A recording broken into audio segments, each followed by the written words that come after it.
Good evening, everyone. Welcome to Talk of the Titans, live from London, UK, all the way to the US of A and worldwide. Oh man, y'all gotta love it, baby. Kiss Spence production. Oh man, is that an unk? Is that an unk? Is that the eye of Heru in the middle of the pyramid in between the unk's head? Yeah, buddy. Please go over to Kiss Spence Productions and go and support the movement and make sure you purchase your comedic apparel, baby. Let's get it. Okay, so we're gonna do a carry-on show from the last one, okay, family. And it's weird to see that we have like 50 people in the building. We've got 17 likes already, 19 likes already. We've got 1 dislike, so it lets us know that we have trolls already ready just to come in and just troll us. But it's all good. Shouts out to Bigger Belly, baby. Yeah. All right. So, family, I did ask you guys, because we're gonna have a panel full of Christians, Muslims, Buddhists, all different types of people that's coming through the building. We've got Joe Haslam that's here with us right now. We've got brother Megatron in the building with us right now. We've got Gabs in the building. So, family, if you've got any questions, if you think of any topics that you want us to discuss and debate, let us know. We're here for you. We're serving you guys out at synchronicity 111. Or should I say 11 minutes past 1 in the morning. We're here serving you guys, dropping you guys the good stuff. So please just let us know what you would like us to discuss and we'll get it on and popping. All right, so I'm just going to quickly read through to see if there's anything. Bobby Brown is Fazella. What is the current Western world doing for Black people that beneficial or uplifting? Kalam chat is live. It's true. Free speech platform. Love from Shears. Yeah, buddy. Let me hear you lot say Hakia Ali all day long. All right, and family members, okay? I just realized I haven't actually promoted what I should be promoting, which is this right over here. If you haven't already yet, please go over and So basically, these are the voting instructions. So when you click the link, you see Kiss Fans promoting that good stuff. You can realize that we've been nominated for a Sunday TV Awards. Okay, so in July the 7th, we're actually hoping to go out to America and receive the award for the best YouTube information channel. Right, out of 26 different categories here, we're the 25th category, and we're the only one out of the hundreds of individuals that have been nominated. We're the only UK-based platform that has been nominated for an award, and I believe so far we may just be taking it home, family. So thanks to you guys for supporting us and voting for us and making sure that we are going to take away this trophy and bring it back to you guys. And remember, this trophy doesn't belong to one individual on Times TV. This belongs to myself, it belongs to Gabs, it belongs to Sarah, it belongs to every single Titan / audience members that appears on our platform and our panels and in the audience, asking us questions, dropping comments, and showing the support and love. So thank you guys for supporting us, and please do continue to support us. We need it from you guys. All right. So let's quickly see. Jim Reaper says, can you discuss European wars in the Middle East, why they have invaded country after country, killing and looting? Maybe we need some more Muslims who are educated on that field to come in and drop that, if that is the case. Question, what benefit has Islam brought to the West? Good news, Times TV. How much do Times TV get paid if they win? No money at all. I believe we get a trophy. That's what we get. All right, so I'm going to open up to you guys. I'm going to relax right now. I've given you guys a platform to discuss. So any topic that you don't want to just throw out there, feel free to throw it out. And if anybody else would like to join us, okay, I've just posted the link inside of the comment section, all right? So all you have to do is click the link and join in with us.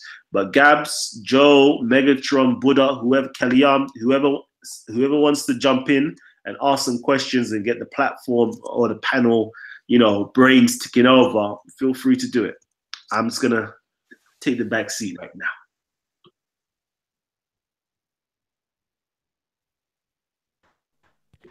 Anybody? Yeah, I don't mind. I just thought, man. All right, so this guy, this Muslim guy just came in.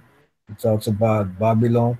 Well, with a little research I did about, about biblical scripture, Babylon was a world power. It had certain gods and goddesses like the these three gods and all that.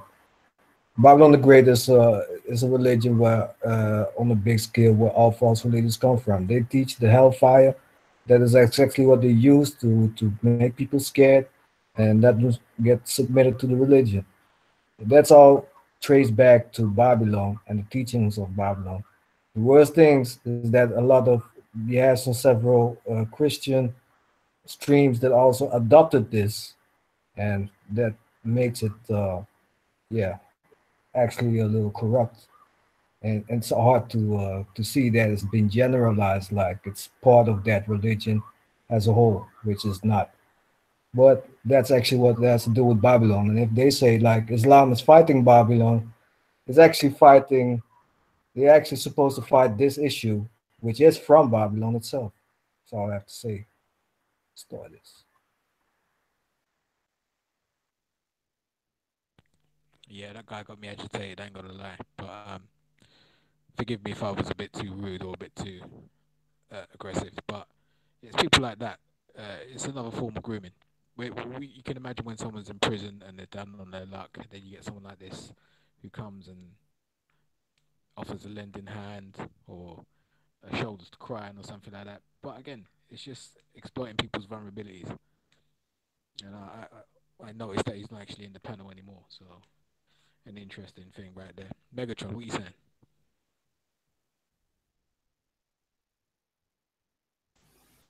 Go on, I'll jump in. I think what the guy was trying to say is that um, Islam is like a very active ideology and not passive.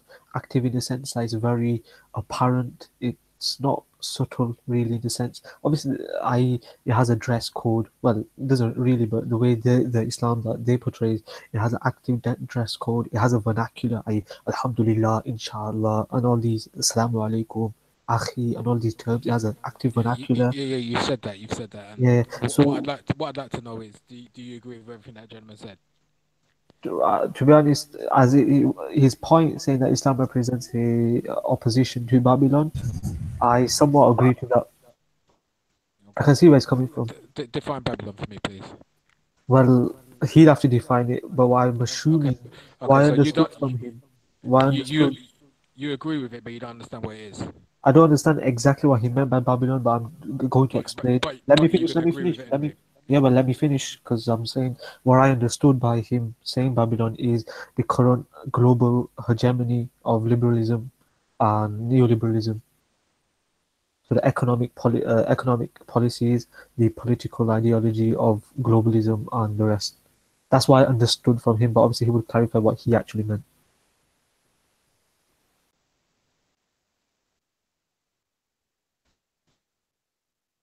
Right. My time is going to be limited because my phone's not actually charging. It's on like 7%, so I'm just going to kick back. Yo, is this the same topic as before? Because conversion is a form of apostasy. It's different from why do blacks convert to Islam. So I just want to clarify that.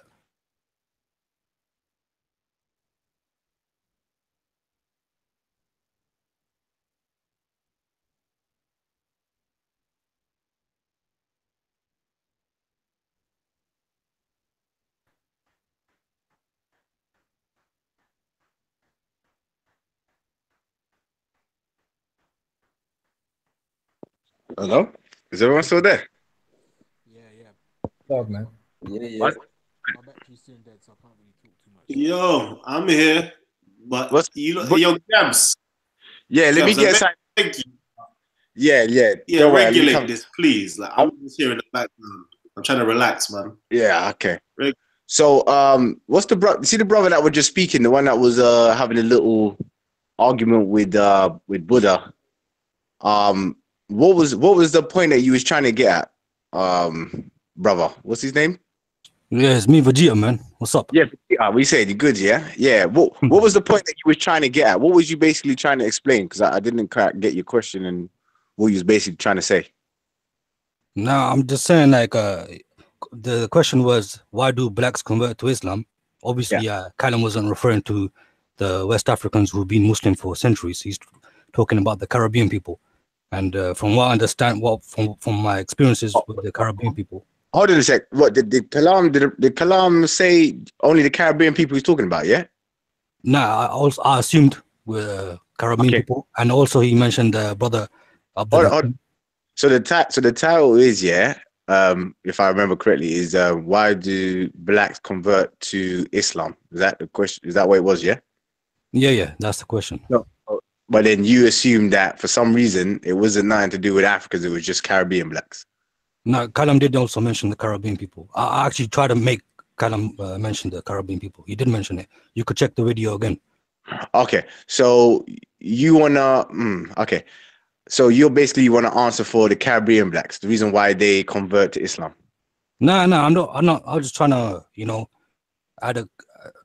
try to get a point across in it. I'm not trying to answer for black nobody. No, yeah. What's your? I'm trying to hear what your point was. What was your point on that? I wonder if you could reiterate what that you said. Yeah. Could you reiterate that one, please? Yeah, the point. Yeah, the point that I was saying was I've seen from Caribbean people, some certain Caribbean people, not all of them, from what I've seen, that some of them, they understand an enemy, right? They see an enemy, and that enemy is they refer to as Babylon, right? And I don't want to specifically say who they are. No, specifically say, please specifically say. Bro, you got upset last time when I said it, and your battery's about to run out, man. You know what I'm saying? So I don't, So it's not... you don't want to say it again, or do you the white devil. Would you want the white devils? Okay, brilliant. Yeah. But I never said the white devil. I said I don't like to use that term, white devil. You get me? But from what I've heard them say, I've also heard, the other speakers from America say the word white devil. You get me? So I was saying. So why? So the first question I want to ask is, why do you think they are saying that? They're against the oppressor world, they're against Babylon or the white devil. Why do you think they're saying that? Bro, you know what they're saying that, bro. Why? Like, I'm asking you. Obviously, I'm asking you because you brought it up in it. Bro, you know about the flipping history of the Caribbean people better than me. Yeah. I'm not trying to catch you out, bro. I'm just asking. Huh? Yeah, what's happening here, man? Everyone bounced. No, you have to explain. Explain yourself. They just dropped. They'll be back. Don't know, man. Looks like bloody flipping Gabs and that Zello guy was sharing the same computer or something, man. Both left at the same time. Hey, yo, welcome back, bro. Welcome back, man. I don't know what. They come out. Yeah. So, bro, sorry to cut. Yeah. What? Yeah. So, why do you think those black Caribbean people were saying that about the white devils? Bro, what's your point, man? Get to the point, innit? Because you already know the answer. So why are you asking me? I know that I'm asking the question for you to elaborate what you're saying because you brought up the point. So I'm just it's just to make the conversation go smoothly. I'm not trying to catch you out. What I'm asking you, because you said the black Caribbeans, the reason why they convert to Islam is because they share the same thing, the white devils. So why do they call them the white devils? Like what? There's a possibility. That's what I'm saying. One of the reasons. You get me? Yeah. So explain it. Yeah, explain it. Why? Why did you answer? Listen, man. Someone got beef with, the colonialists. You get me? Their ancestors got beef with the colonialists. They inherited it. Yeah. And then they see today. They saw Ethiopia. Haile Selassie. They saw the Rask Buchanan before him. They saw that these people were able to resist the colonial powers, and they are obviously, they're gonna build. They have some respect for them, and they see today that the Muslims are, at the forefront resisting the so-called white devil. You get me? Where the Muslims resisting the white? Where? The same? Where? How are they doing that? Jihad. But you're gonna get me in trouble, man. And that's why are you getting so interrogative, bro? This ain't no police station side. Oh, I didn't subscribe to this. This is not what I understood. Okay, I'm just putting out there. No, Alan, Kelly Alan, this is what you said. Sorry, not Kelly Alan. Joe, this is what you agreed to. So don't backtrack now. So This is no. Don't put words in my mouth. I said what I actually clarified what I understood from his term, and I also said that you should ask him what he meant. But what I took from it, as I mentioned, was opposition to a globalized system. So do you rebuke your Muslim brother? Well, I don't agree with what he's saying. No, Okay, but that's but it. You don't agree, but it's okay for him to say what he's saying. I don't agree with what he's saying, and But but I it's do alright for him agree with to. what I said before. You see, this is a problem. People like you, when Why? you don't confront when you see something bad. yeah, just confront if you know. Yeah, Hold on. Zello, explain why it's wrong. Explain why this is wrong. Explain why this is wrong. You tell me why do blacks convert to Islam then? You answer the question because all you're doing is discussing the problem. I'll tell you the reason. Now, Megatron, you coming in, let Buddha in it because Buddha got, you know what I mean, he's a bit passionate about it. Let this guy talk about it. Come on. I've already explained to it. It's people like you that prey on vulnerable black people and convert them to Islam. Majority in prison. Picking up too much, brother. I don't have that much influence to get me, bro. Come on. No. I said people. I don't say you. You don't strike me as the most intellectual person in the world. So people like you. Yeah. Megatron, you go. So Malcolm X, you telling me that I could influence people like Malcolm X? Hold on a sec. Wait. I want to answer. I can answer a bit of that question. You know, that question about why some black people convert to Islam. From my point of view, from what I've seen and what I've experienced. So me personally, I remember growing up in school and stuff, to be fair, and when I was growing up in school, primary school, and going through my school, I remember Islam wasn't really a big thing. Maybe because I was from a Christian background, but I didn't really hear that much about Islam too tough. We did have, obviously, there was Muslim kids in the school, the Asians, they were typically Asians. There wasn't really that much black Muslims that I seen growing up. A lot of people around my area where I was growing up, they were mainly, if they were black, African or Caribbean, they were Christians. Yeah. Now growing up throughout the years now, times is changing, music's changing. Do you know what it was? The first time I started seeing about young blacks converting was during a time when the oldest, you say during the rapping in certain areas in South London, went prison and they came out and they converted to Islam. And when they came out, they started rapping, talking about, Islam, Allah and all this stuff and, being from the roads and then, Islam. And then it became a big thing to the point where down in South London, people was even being forced to convert, if they weren't in a gang, they're being forced to convert to Islam. Otherwise, you'll get beheaded or you get rushed or you get stabbed. Yeah. So then there was an influx of loads of young black brothers from my area converting to Islam because they were scared. The same way you have this same craze with the whole knife thing where you have all these young kids carrying knives. You have people that carry knives because they want to do harm. And then you got people that's carrying knives because they're scared and they don't want to be caught slipping. So the same thing was happening with Islam. People was converting to Islam because they just wanted to be safe and they didn't want any harm. Do you see what I'm saying? So a load of brothers started converting, then throughout from then till now, it's just been an influx to the point where, like what Raj was saying, a lot of the Asian brother, I can get what, see Kalam played that video the other day of the Muslim, I don't know if it was an imam or whatever, up north that was talking about Muslims stop talking this black language. I can kind of understand what he's saying because I remember the time in school, especially the Asian guys and the Asian guys from my school never used to talk how they talk. But as soon as some of the black brothers from the ends or some of the guys that was in the gangs converted to Islam and they saw that, hold on, the Asian brothers saw that, okay, well, these black guys are Muslim now.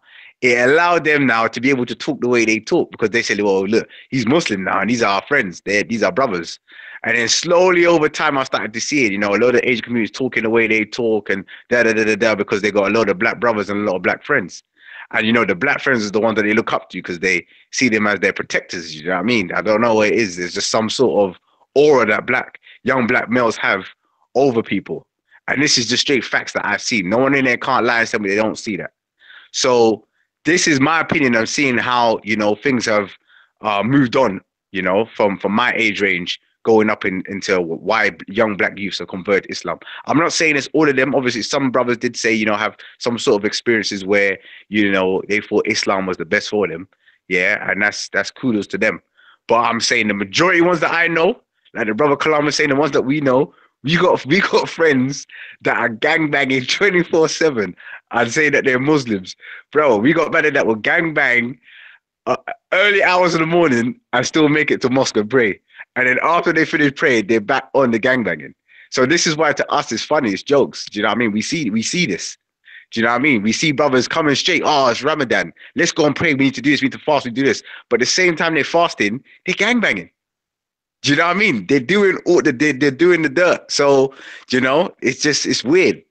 So you know, that's just my point on the subject. Yo, Gabs, you see, I don't want to be specific or anything, but even my Somali brothers, I see them on the roads and then I see them in the masjid. Yeah, and I see my Pashtun brothers. They do this business and they say that's business and this is my business with God. That's me making money and that's me, you know what I mean? And now I'm in the mosque, you know what I mean? So this is not only the we saying the black Muslims doing it. This is something which I see many Muslims do. So you can't really point that out. But remember, I'm not saying about many Muslims because the question we were talking about black. Remember, we're talking about blacks. Why blacks convert to Islam? I don't have a problem with the other Muslims. I'm talking about the blacks. This is my opinion from my age range. You know, 1980s growing up, yeah, 1980s babies, yeah, growing up. I'm a baby as well, man. All the way, you know what I mean? All the way up and looking and seeing how things have progressed. So the young black boys in my community and the young black girls, this is what I've seen. And I know there's people in the chat room that can vouch for what I'm saying because this is what you see right now. Do you see what I'm saying? This is what happened. Do you know what I mean? It was because of what they saw the elders and people was going on during was it 2000, that period when, you know, the gangs was going out trying to get people to convert. Remember, it was on the news. Gang members threatening people to convert. People going in jail, young black brothers going in jail and converting while they was in jail because they were scared. You know what I mean? I was in there and seen it happen. I've seen it happen with my own eyes. You know, when I went inside, I've seen brothers convert because they were scared because all the brothers in there were Muslims and they were beating up and running certain parts of the prison. Do you know what I mean? So I've seen it. So I know what I'm talking about. And there's other men them out here and other brothers out here know what I'm talking about. It's not a lie. It's not hearsay. This is just straight facts. This is the facts of it. Do you know what I mean? And that's because, like the brother Kalam was saying earlier, which was a very, very big point, is because we've lost our identity. None of our elders was teaching us about the greatness of our culture and our history. Come on, bro. You talk about it. If the brother Kalam then that didn't come on and, you know, break down certain knowledge on here, or you didn't watch things on the American channels, you wouldn't know too much about African history. Most black people don't really know about it. You go out on the street today and ask some of these youth members, name some great African inspirational people. Well, they're gonna tell you Martin Luther King and Malcolm X. That's what they know. You tell them to start naming some other stuff. Do you know what I mean? That most of them just don't know. Do you know what I mean? And it's our fault. Yeah, it's down to our fault because we, you know, like we said, we grew up in Christian households, and then after Christianity, we got converted into Islam. So we didn't get time. Our parents didn't really teach us. Well, not all of us. Some of us, our parents didn't teach us. Do you see what I'm saying? Unless we went to go and find out for ourselves. No one didn't teach us. So then now, when we're converting to these other religions like Islam and Christianity, remember this is another people's culture. Do you know what I mean? It's their culture. Regardless, people like to say no, Islam's for everyone, and you know, messages got sent to every. No, it's an Arabic, it's a Middle Eastern culture. It's not dealing with African culture. Because the moment I say, well, I want to convert to Islam, but I still want to carry the practice of my ancestors, people are gonna look at me and be like, oh, bro, I don't know. You know, some of that stuff is, you know, you see in the chat people saying, oh, the chemists, they used to worship and do this. They used to worship cats. They used to do this and pray to the sun. Why are you worshiping the sun? You know what I mean? It's not gonna go hand in hand with Islam. So I have to drop my culture to be able to be a Muslim. Do you see what I'm saying? So that's just how I see it. Anybody else can. Yeah. Yo, what part of your culture you have to drop? What part of your culture? Sorry, let Joe talk, man. Sorry about that. Yeah, I totally agree with Gabs. There's a massive culture of people converting in prisons because they actually send dawah preachers inside prisons to convert people. Second thing is that people usually convert in prisons for safety and security because, hey, nobody's going to touch your own akhi, your own brother inside the prison wings. And what it also does is when they actually leave a prison, it gives them a community to actually resort back to, fall back on. Because obviously once you've been in prison for a long time, You might lose contact with your friends, lose touch with your friends. So it gives back a sort of identity, another community that people can latch onto. Other thing I'd say when Gab is talking about is culture. It is kind of true that Islam would, if people are being honest, it would act as a sieve where it would actually take some of the culture away of, for example, worship, quote unquote, worshipping the sun, the cats. You'd find that problematic. But other aspects of culture, such as the dress code and whatnot, that's probably fine. But the sad thing is, we do see an Arab hegemony in Islam, and that's why people just get their culture, where they even be. The thing is, though, if you look at the Muslim world currently as a whole, we go look at Southeast Asia, where you have Indonesia and Singapore. You look at their Islam is very different to the Islam in Arabia, and very different to the Islam in Africa, very different to the Islam in India and Pakistan, for example. So we need to understand that each people has their culture and it's unique to them, and we can't really, quote unquote, Arab wash, not whitewash as a term, but Arab wash people's cultures.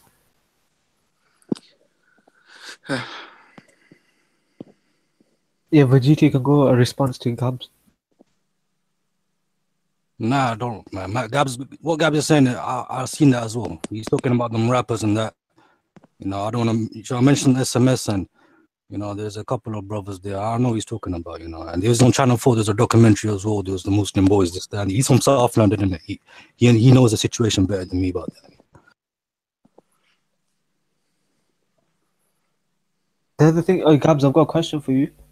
Let's say that the greatness of African culture and history is actually taught and people become more aware of it. Do you actually think that people would actually leave Christianity and Islam because the difference between Christianity, Islam, and the Abrahamic religions and African systems is that there's actual massive community and actual organizational structure in the Abrahamic religions, whereas people who are in touch with the African spiritual systems, whatnot, they're dotted around. Really, there's not really a community spirit other than via online mediums, i.e. Titans TV serves as a medium for that, or Conscious Community in America serves that as that. There's not really a ground effort, if you get what I mean. And that's so good. You know what? I swear this is one of the best questions I've ever heard. It's a good question. And it is good. And it is a good point that you're saying. And this goes back to what Brother Kalam was saying, because it's true. We failed. The elders failed us. Because like what you're saying, there is no community. And that's the reason why the youth aren't able to know and connect to this, because we ain't got no systems, we ain't got no places that we go to, like you said, with the Abrahamic religions, where they have mosques, masjids and churches and all these different things. We don't have it. There's only rare few that's dotted around in different places, and then even then they're not all synced, they're not connected. Do you see what I'm saying? There isn't a mass. There isn't a lot of places where you can go and get this knowledge. If it's not for Titans TV or, like you said, the conscious community out in America and watching stuff on YouTube, how else are you going to know most of this information? It feels hella lonely. It feels hella lonely. Yeah. So then to answer your first point, as in, if people start to if a lot of especially the black youth and black people start to get in touch with their culture and stuff, would it allow them to leave Islam or Christianity? But the thing is, you know what? Yeah. It's not even about, the purpose is not even about leaving Islam or Christianity. It's just knowing yourself and knowing your culture.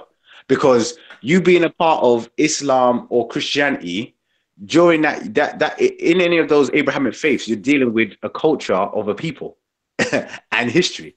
Do you know what I mean? Which is uplifting to those people.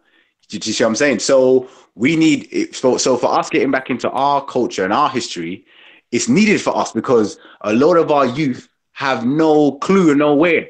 Hence why I believe, me personally, the stabbing, especially the black on black stabbing, is rapid, because they don't value each other. There's no history. There's nothing that's connecting them. They haven't been taught anything that's connecting them. All they're seeing is another op. When they see each other, they see ops like it's Call of Duty. Do you know what I mean? How can a young black brother who probably has a little brother and a little sister see another black brother on the road, and automatically something in their brain says, you know what, I need to get ready to pull out my knife on this black guy. What's gone wrong? But yet they'll go home to their little brother, not feel the same way. Why? Because it's your family? But why are you not seeing that other black brother as one of your family? You know, there's nothing connecting us. This is my point. There's nothing connecting us. I'm not saying that everybody have to see each black person and be like, yeah, friendly, ha da da da da. But I'm saying there's actually nothing there that's connecting us and connecting this youth to the point where they actually go out, and I've even spoken to my nephews and their boys that are still involved in this gang. They go out and they even said it themselves. Whenever they walk on the street, they said there could be a group of white boys walking past. They wouldn't even look at them. They wouldn't even give them a second glance. But there could be boys walking on the street and they'll be staring at them hard, screwing them, thinking, what are these boys on? I wonder what they're going to say. Or boys, or black boys in the car driving, and they stop and they look and they're thinking, who's that? Do you see what I'm saying? That's the difference. You know, Chinese boys in a group, they can walk past. No one even flinches. They don't care. But they said when they see black boys in groups, they're getting ready. They're on guard. They're getting ready to pull out their knives. Why? Like, what's happened? So when people are saying to us, oh, no, stop talking about your culture, and no, it's not about you Kemits and Kemits this and Kemits this and Kemit that, and no, come to Islam, come and join Islam. I'm saying no, bro. Listen, this thing's not helping our youth, bro. You're saying, yeah, come to Islam is making it better because they're going to know about Allah and know about the Quran and da-da-da. No, our youth are still, as they say, they're still chefing each other up. They're still killing each other, regardless. They're still knifing each other, regardless. They need to know about their culture, and they need to start learning about loving one each other and seeing themselves as family members. Do you see what I'm saying? Do you know what I mean? Before we get to that, we can get to that stage later on, but right now we need to deal with this situation about them killing each other. Do you see what I'm saying? So culture, I think culture and understanding that and bringing that unity back into the family will help, will help boost that a little bit. And then after, once we deal with that, then we can get into these religions. Then we can start talking about religions and where we're going to go afterwards. Do you know what I mean? The afterlife is the afterlife. Everybody's going to go there. Nobody can't escape. So can we just deal with this life first before we get there? Let's deal with the situations here first. That's how I see it. Let's deal with this first before we start talking about what's going to happen in paradise and Jannah and not. No. I want to deal with kids that are stabbing each other because I got young kids. I got kids. And I'm not trying to have my boys growing up in this order and have to be fearing just to walk outside on the street just because they see another black person like their dad. They're going to see another black boy out on the street and fear when that same black brother looks like their dad. Come on, man. Doesn't make no sense. I hear you 100%. But I'd like to ask you currently a subsidiary question following on from that. So you mentioned that like the Muslims, Christians, Jewish community, whatnot, they have their synagogues, churches, mosques to meet up and actually have come together basically to form a community rather than, for example, people who are in touch with their African spirituality who are sparse and quite few and far between. Are you not thinking of investing in some sort of house of consciousness, house of wisdom in the UK? Where people can actually come together. So, for example, we see gang, for example, everybody can link up with gang on Sunday, Speaker's Corner, 4 o'clock, and it brings the community together, so to speak. For you, like as a member of obviously Kemetic philosophy and African worldviews, is there any places in London, or for example, where people can actually come together on certain days to learn about spiritual systems? Or if not, how do you build that process basically? Because it has to start from somewhere.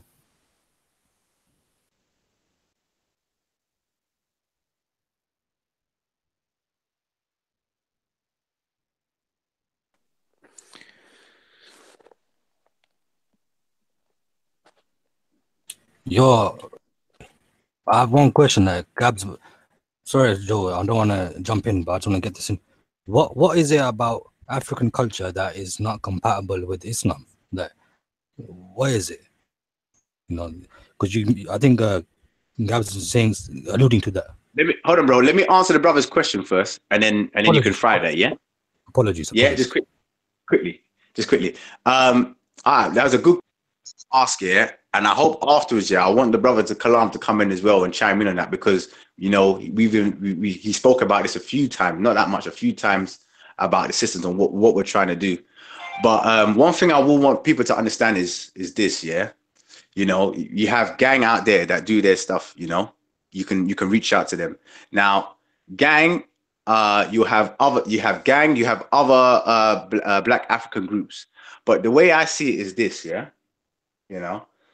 Gang, Kalam, me, Sarah, and any of the black organizations that you have out there, I don't see it as, you know, you filter to one, you know, because one thing is not always going to be one thing never controls everything. So I see it as a military, yeah.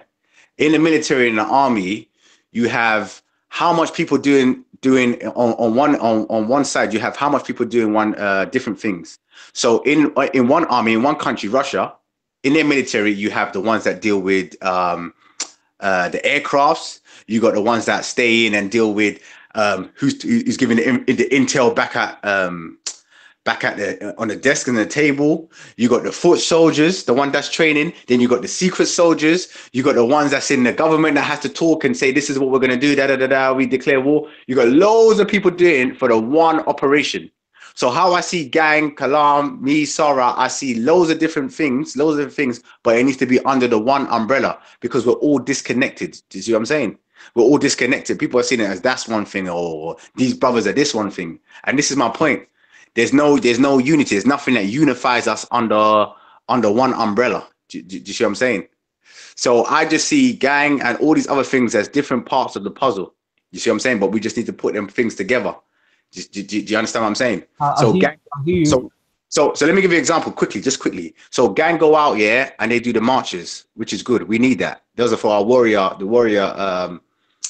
people, you know, go out, do the marches, you know, help promote, you know, getting the gangs, sorting out the gangs and helping with the youth, and they're out there active, strong, like, you know what I mean? You need that. Yeah. Then you got people like Brother Kalam that's coming to give you the information. Like you said, you're going to come into the information. Not saying that Gang don't come with information, but when you want them books and that knowledge, you need this guy. This is where you come to, the man with the books. You come and learn from him. You teach.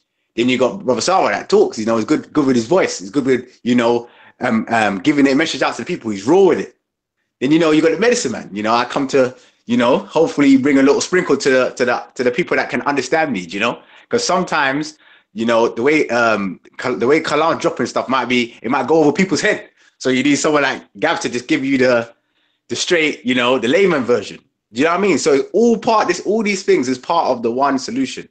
Do you see what I'm saying? So if Kalam, if you're there, please answer the brother's question about, you know, where do people go in the community and da da da da. I know you're there. I know you hear me. Come out. Man. Chase, my brother Gabs. Yo, you said it all, you know. I missed the question itself. I'm not too sure what he stated in the beginning. Shall I repeat it? Shall I repeat my question?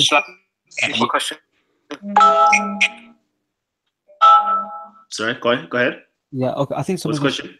Yeah, so the question is, I'm hearing an echo. Yeah, thanks, Kalam. So basically, the question was this: that the Abrahamic faiths, such as Christianity, Judaism, Islam, they have a systematic institutions and organizations such as churches, mosques, and other sort of things that brings communities together in a sense. Now, people who are advocating for African spiritualities, they don't really have such institutions in place where people can come together, vibe, and whatnot. You have a few individuals like Titans TV, and you have like Sarnetta in the conscious community in Africa, but that's via YouTube medium, and it is not really community orientated, spirited, which actually people can unite and attract youths rather than converting to Islam and Christianity. It does not really attract youth. So my question was to Gabs: are you actually thinking of investing into a sort of a place where people can actually come together or whatnot?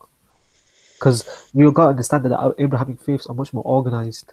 They actually have whole communities, a whole identity, whereas the conscious community are very few individuals, few and far between, especially in the UK as well. So you have a person like Gabs and you. I'm not really sure of anybody else, to be honest. So how do we what? Sorry. How do you improve and get to that stage where instead of people converting to Islam and Christianity because of their organization and institutions, rather than come back in tune with their African ancestry, so to speak? Okay, I'm going to apologize because I believe this might be my laptop that's not working correctly, because you keep breaking up in and out. So if I if I'm with you right now, you're talking about like, for example, churches. You have churches for Christianity, you have mosques and so forth for Muslims and so forth. But like with the African spirituality and um, and the linking up and community aspect of it, it doesn't seem as though we have an apparent physical location where we can build upon our community itself. Is that kind of what you're saying? Yep. Yep. Yeah. So no, there is actually loads of things all over the country, from Birmingham to London, where there are community centres. There are places where we do congregate, places in Dalston, places in North London, the Maat Centre. We've got places such as, where else? We've got the Caribou Centre, and all those different places in Loughborough Junction, in Brixton. There's all different places where there is this whole Pan-African feel, Pan-African movement that is going on. As such, there is something like that. It's all scattered around the country, but every single organization definitely does have different objectives that they're trying to achieve. What's it called? What's the Birmingham one? I can't forget its name now. Sugar. I should remember its name. But the Birmingham one is popping. There's places in Brixton, Loughborough Junction. There's places in Dalston, in North London, East London, everywhere. There's places that are popping that is breeding a community, so to speak. Us over here, one of my goals itself within the next, upcoming year or years to come is to actually produce a cultural center for us, for British African Caribbeans, cultural center. We definitely need something like that. We need a repository of information, a storehouse of our culture itself that we can actually pass down to the children, pass down to the youth, to actually educate them, to educate our peer system, to educate the elders, to educate every different layer within inside of society. We need that re-education to bring about what I would like to consider the African Renaissance, or the African diaspora Renaissance. We need that. We need the rebirth. We need a renewal of who we are as a people. So hopefully, in years to come, or months to years to come, we will have cultural centers, spread throughout the various different boroughs and wards and districts and province throughout the UK and beyond. But that's a dream of mine personally, that we need to build this up, and we need to build community as well around it, where we are all singing from the same hymn. We're all, fully aware what our mission or objective is as a people. So, hopefully in the year or the years to come, this will actually come into fruition. We just need the right people around us or amongst us who are the leaders of the next generation to come together to say, yeah, we're serious about putting in the work. We're serious about uplifting our people. We're serious. We understand what's going on, and we are near enough facing extinction as a people. We're near enough facing extinction as a people, and we need a bicultural evolution. We literally need a bicultural evolution. So those of us who are thinking along those ways, can always hit me up, okay? Or I will be hitting them up when things are put in place for us to move forward as a community. I have a question. Yeah. I have a question for you. With See ya, go ahead. So you're saying like you want to have You need your to, own could you speak up culture. louder? I'm not too sure if it's my computer, but could you speak up louder?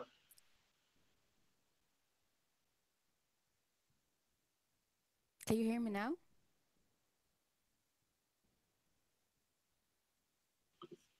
Go ahead, Queen. Go ahead.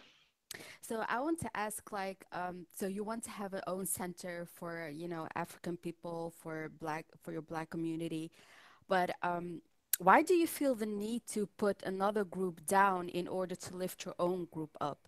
Because you talk about these black Muslims need to come home to their heritage, they need to come home to Africa. Why are they converting to Islam, this and that? Like you are critiquing them to almost a point that you're putting them down. And then you talk about your own culture, like, oh, we need to have our own centers. But don't you think that has an effect on that? Because you're pulling one group down to lift your own group up. Why do you do that?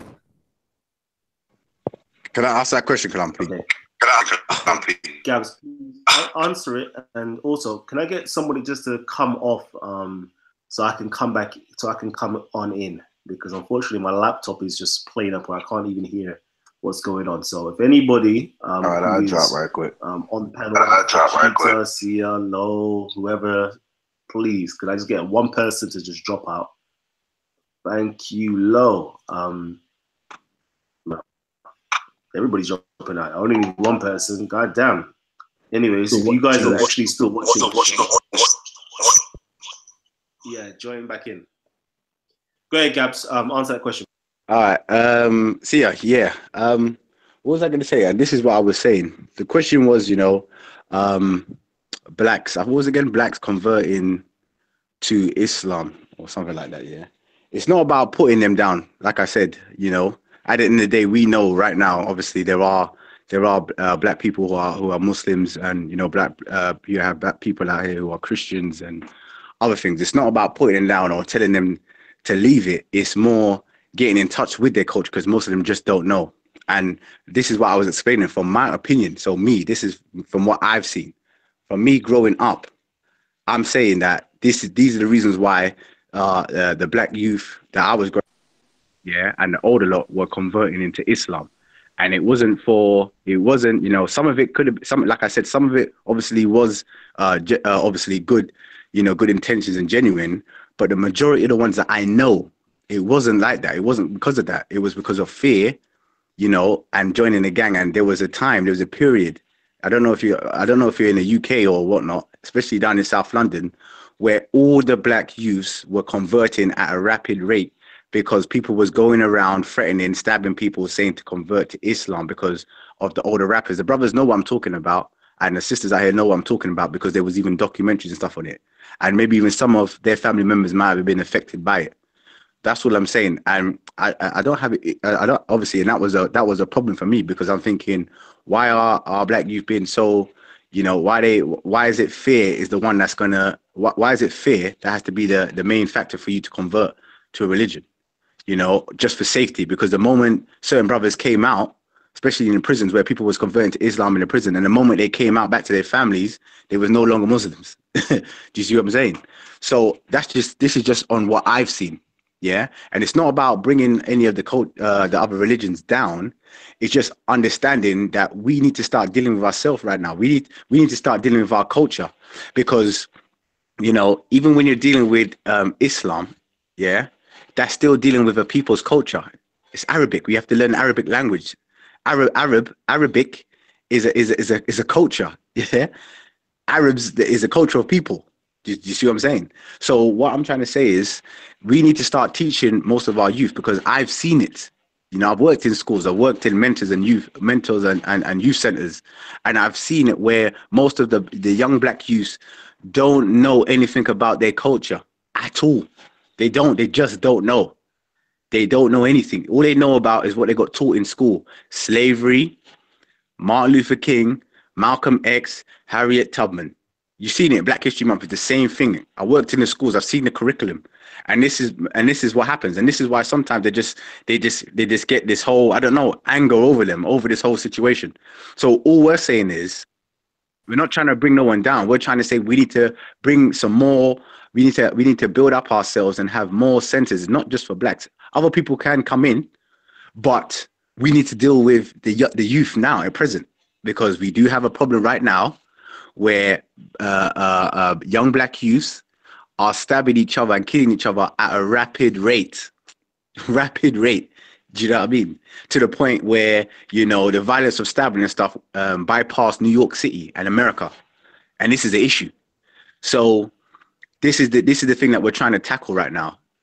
Do you know what I mean? And it's funny. And this is one thing that's funny to me. It's like, anytime we talk about trying to bring our culture and, bring the youth away and teach them about this stuff, it's like other people always have a problem. They always say, oh, why do you guys need to do that? Or why do you want to do that? Don't you feel if you do that, other people might get upset? But hold on a minute. When the Chinese are doing their thing and doing their culture and having Chinese New Year's, waving their red flags, everybody takes part. No one don't complain. When the Jews are doing their stuff, no one don't complain. Yeah, when the Europeans are having their festivals and doing their stuff with their culture, no.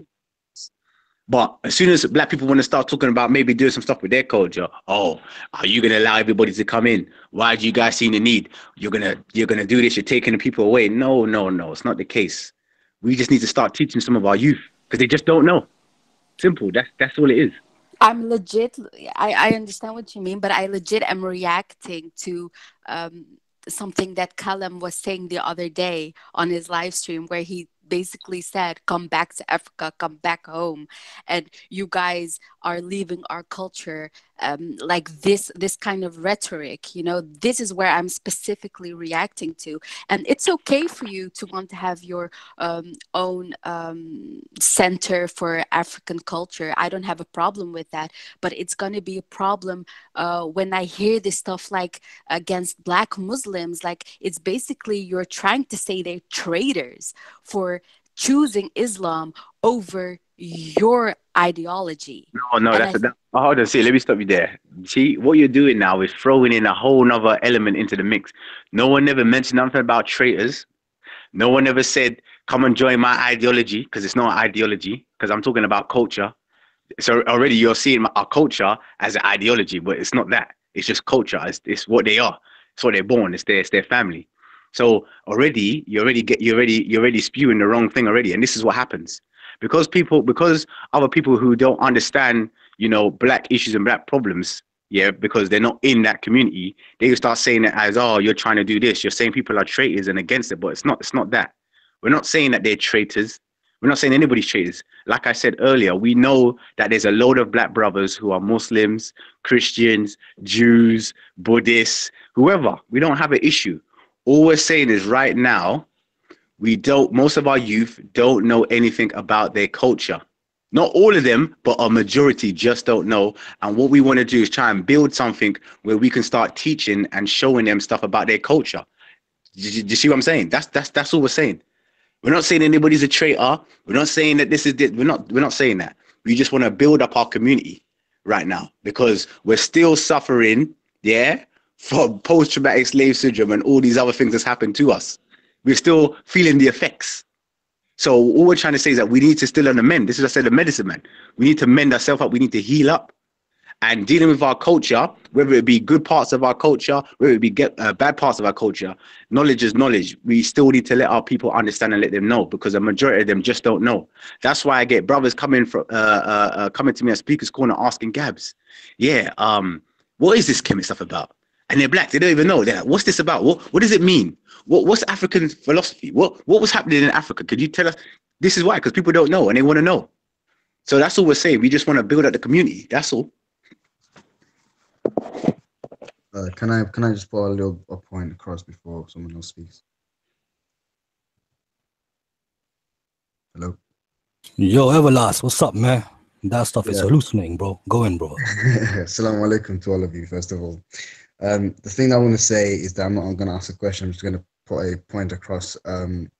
First of all, when an African or a black person becomes a Muslim, they are not taking any new culture or anything new to who they are.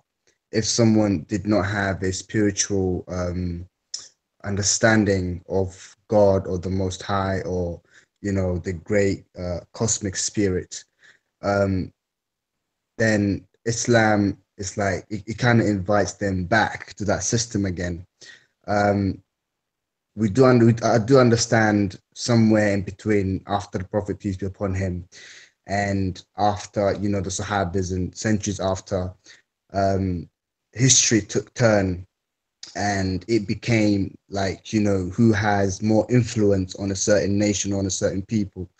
But the thing is, before even Islam came to Africa, the African people, majority of them already believed in God, right? They had their own monotheistic understanding of God, and they called God according to their way of knowledge of their way of understanding.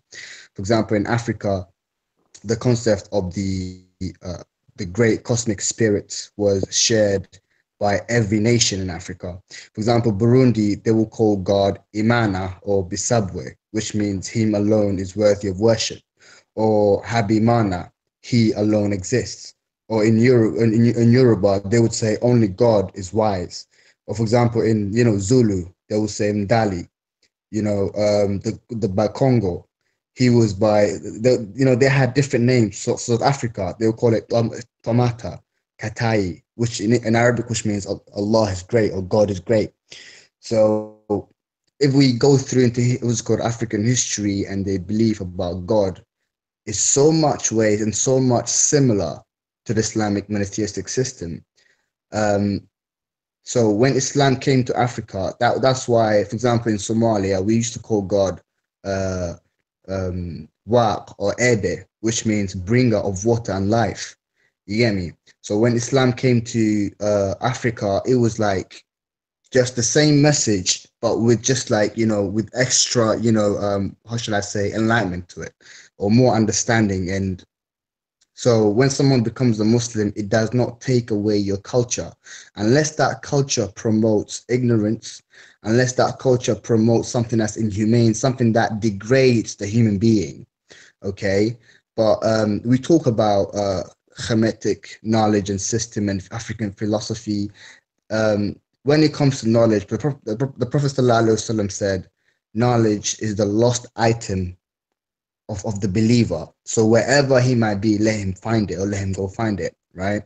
So when people say, why are many black people turning to Islam, or why are they forgetting their culture, or they have to learn Arabic or they have to speak Arabic, actually, they don't have to speak Arabic. But for someone to understand the religion, for example, the Quran and, what it teaches and, the idea behind it, why there's the Quran, why do I need a Quran, or why do I have to look back to the other scriptures, or, who are these prophets? Because as a Muslim, we believe that, the Quran, the revelation of God, is the final testament, and it clarifies things that, got messed up along the way. So if someone is interested in learning this knowledge within this book or within this religion, then because this knowledge came in Arabic, so they have to learn Arabic in that sense of education and knowledge. But if someone already has that monotheistic belief and they agree with everything that these people are teaching them and they have no problem with it, then they can keep their culture and they can keep their knowledge and they can speak their language. You understand? Brother, So Islam does not prohibit them or does not stop them from, Can I sorry to cut you? Can I ask you, and this is the funny thing, because what you said in the beginning, you said that it's similar to Islam, what the African cultures were doing. Now, my thing would be, is it that the African cultures are similar to Islam, or is it that Islam that came later on similar to those African cultures? Because you just mentioned that. So what we need to so what I need to clarify is that I'll get to it. This will answer your question. No, 2 seconds before you do that. Just 2 seconds, because you mentioned all these different things in these African cultures which they were doing, and you said it was similar and they had understanding, it was fine. Yeah. But then you said Islam then came into Africa, and that's where people convert because it was similar. But then now, they did not convert. They took the message and they accepted the message as it was. Like they said, we already have this, we already know, and they went with it. Basically, It's like someone getting you a message that you already had, but with different understanding or different language or different perspective of another nation. But just to add something to it, to clarify even better. One sec, please, one sec.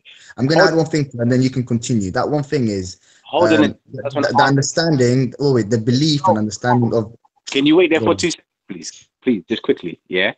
If the people already had the understanding, then they wouldn't need to convert to Islam. If they already knew, like you said, they wouldn't have to convert to Islam. So why is it now, like we're talking about, if these African cultures and these African people already had the understanding and they didn't have to convert to Islam, why is it now that, like we're talking about today, a majority of black people are converting to Islam and they don't know about their cultures that they already had? Because unless you're going to tell me that all those cultures were all wrong, and hence why most of the black people, majority of black people in the Western world, just forgot about it and just dealt with Islam, what went wrong then? What happened?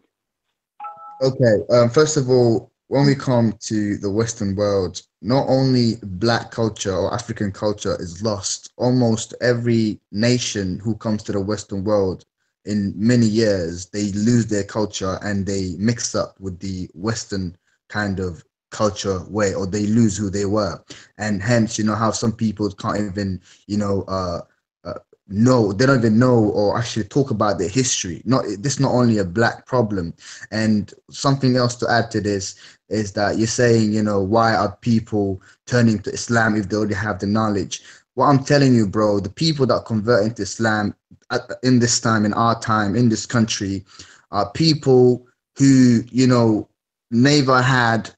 You even said it. There are African people who don't know their own African culture or tradition or philosophy or Kemetic system. So the same way, when someone comes to understand about Islam and they they feel like, you know, this is the truth. This is something that is actually true, and they cannot go back from it. They want to accept it. Then that is a piece of knowledge that was presented to them, and they used, you know, their mind and their judgment to accept it. So now I wanted to make something clear earlier before you interrupted me. You know, Islam, it's not something new, because Islam preaches a monotheistic system, which is there's no God but God alone. And this belief and this system of faith is thousands of years old. If like it started from, you know, the beginning of civilization, the beginning of humankind. I don't know if you believe in Adam and Eve, but we could start from that time. There were many nations. One second, bro. There were many nations who were not Muslims, right? But yet they practiced there is no God but God alone, and no one has the right to be worshipped except that God, that Creator. And so, if someone said that, you know, Islam came late, or Islam is just an Arabic word, and a Muslim, it means like submitting the self to the one divine God, the creator of all, the power behind all powers. So I don't know what is new that, you know, Islam is bringing. This is something that's already there. It was already made. And you know, when this system of belief is, you know, how should I say, you know, gets destroyed, or maybe some people lose this, you know, the way of understanding, then there's always a reformation in different ways that just comes up and it reforms again. All right. Bro, Thank you. Hold on.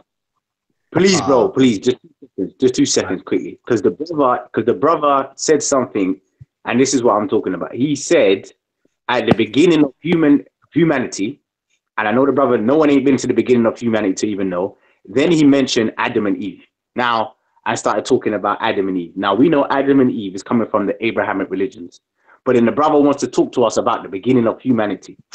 Now, if you're saying, if we know that Abrahamic religions came at a certain point in history, in time, but then now you're saying at the beginning of humanity, human beings' existence, yeah, they was dealing with Adam and Eve, and they knew about this. The only way you're going to be able to preach this is through Abrahamic religions that came about almost two, maybe 3,000 years ago, 6,000 years. But then you're talking about the beginning of humanity, bro. How do you know what the people were dealing with and talking about at the beginning of humanity? And my second question is, can you show me, yeah, in timeline going down from the beginning of humanity, not using the Abrahamic religions because we know that's only 6,000 years. So show me from the beginning of humanity all the way down till we get to the Abrahamic religions, everybody agreeing about Adam and Eve and agreeing about this God, this one God that you speak of, because you said that all the human beings knew about this. Can you give me an example, please? Let that be a rhetorical question, because we know that question has no answer, or no rational, reasonable answer that anybody will accept. So I want to actually get Brother Sarah into the mix right now. I know he's ready and ready to go. Let's get it. Peace, family, peace. I wanted to piggyback off what the brother said, that when you join Islam, it doesn't mean you have to basically negate your culture. And so I find that to be a false statement. The reason why that's a false statement is because when you become a Muslim, you take on an Arabic name. Now, culturally, your names are not Arabic. As African people, we know our names are African names. Our names mean something. They denote tribe. They denote lineage. They denote history. However, when we take on Islam, we are now, I guess, obligated to take on an Arabic name. Lies. So for the, well, you can say lies, but you can ask any black Muslim now what their name is, and they will give you an Arabic one. Okay, so you can say lies all you want. The guy, the black guy, we can go to any black man at Speaker's Corner right Wait, now. can I interject for a bit, Hang on, please? I'm not finished. Yeah, His go name on. is Hussein. Okay, his name isn't Hussein, but that's the name he goes by. You can go by the man called Abdul Hakim. His name is not Abdul Hakim. His name is Ricardo. You can go to any black man, that has taken on Islam as a religion, and you will find them taking on an Arabic name. Do not attempt to lie to people to say that Islam is a religion that encompasses people's culture, because it does not. It denigrates culture.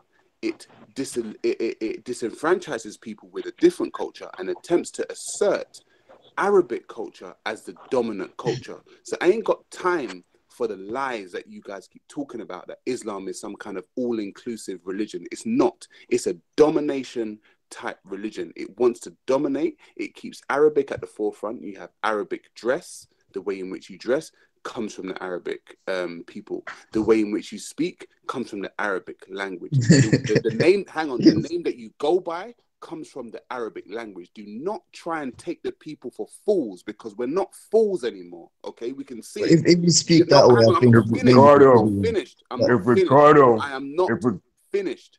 Arabic and Islam. Please let me answer this guy after this. Arabic and Islam is a dominant culture. This dude called me a Muslim whore in the live chat, but people do not try I don't think it's African people. I'm not even finished. Do not try and tell African people who have been around before Islam, before the Arabic language was even in existence. Look at the Senegal football team, bro. I ain't even finished. Before the Arabic language was even in existence, Africans were roaming this earth. And if you think that any African has to take an Arabic name to be some kind of person in this world, it's BS. Okay, it's BS. We existed before your religion and will exist after your religion.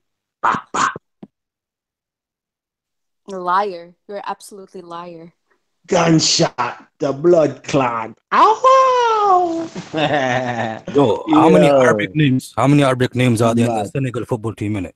Madness. So, anyways, again, family tree. Let me just warn you guys, okay? And usually it's a notice to you guys, but right now, it's a warning to you guys. All right, we've got rules here on Titans TV. 3 rules, in fact. The first rule is to keep your mutes muted at what times? All times, okay? So please keep your mics muted at all times, because I'm ready to eject people so we can have new people on. A lot of people are screaming to come on. Shout out to my brother Raskin. I know, I see you, my brother. Unfortunately, there's no room, so I can't get you on. But the moment that somebody on the panel slips up and I get to hit the eject button, then I can get you in. Second rule is this. Again, if our Titans are speaking, i.e. your fellow panel members are speaking, make sure you hold your mouth, baby, and just respect their cipher and allow them to continue to speak until I give you the permission to speak or it is safe for you to speak. Rule number 3 is, please, we don't like no ad hominems, no swearing, no profanities. It's a family-friendly show, okay? And the moment that we start being offensive or swearing or anything along those lines, that's the moment the show starts to spiral out of control into absolute isfet. For those of you guys who don't understand some Kemetic tongue, it means complete and utter chaos. Okay, complete and utter chaos. And we don't want chaos. All right. So what I'm going to do right now is I'm going to ask you guys, if you want to speak, just unmute your mic and then mute your mic again, so I know who I can have as the next person on. All right. So we've got Abdul Hay. Anybody else? Vegeta. And then Low. All right, so Abdul Hay, go ahead. Thank you, Brother Kalam. I just want to address some of the things that Brother Sarah said. One, he stated that there's a brother named Ricardo. He said his name is now, I think, Abdul Hakim. So his name is not Abdul Hakim, his name is Ricardo. Sarah just gave himself the authority to tell somebody else their name. If I call myself John Jacob Jingleheimer Schmidt, that's my name. You don't have the authority to tell me my name. Number two, there's nothing in Islam that teaches that you have to adapt an Arabic name. So even though Muslims adapt an Arabic name, there's nothing in Islam says that you have to. So I agree that when people do these things, they are cultural, but you have to make a distinction between what Islam teaches and what the culture says. That's all. Can I come back to that? Yep, you may. Okay, Yes, so if the guy's name is Ricardo, if his name is Ricardo, okay, is what his parents knew him as. People knew me as a certain name. He has chosen himself to name himself an Arabic name. Now, we know that when people join Islam, they get taught by a certain people, they get brought into a certain ummah, they get brought into a certain sheikh or imam, and an imam or somebody within the faith will give them a name. Okay, they will give them a name and say, okay, you know what? Because we think your name should be X, Y, and Z. So part of the actual religion is to take away the culture and the name that this person previously had, okay, and give them a name that is more suitable to the Islamic religion. Are you denying this? I'm actually in agreement with you. I was only commenting on the fact that you was telling them what his name is, and you don't have the authority to tell somebody what their name is. That person who names Okay, himself. well, his name wasn't. That's what I would say. Well, his name All wasn't right, cool. up until a certain year. His name wasn't Abdul Hakim up until a certain year. His name Just like your became name wasn't Salvadori. correct. Right. But however, I chose that upon myself. There was no imam. There was no group of people or a certain person telling me that this is what my name should be. When it comes to Islam, there are groups of people or a certain people telling people what their name should be. So don't lie to me. Do you get what I'm saying? Like, don't feed me BS. I'm trying to be, it's politically correct. Don't feed me BS and say that part of actually becoming part of this religion, okay, doesn't mean that you get a new quote unquote name. So don't tell me that this religion is all encompassing of all cultures, because it's not. All right, thank you, Sarah. Let me get, who was it again? Vegeta or Low? I believe it was Vegeta. Yeah, man. And I'm just looking at the Senegal football team, my Muslim brothers. And I don't, how many Arabic names are there, man? I see Sakho, I'm pronouncing Diao, Sadio Mane. Like, where's the Arabic names there, man? What this guy talking about that these people have to change the name to an Arabic name? Okay.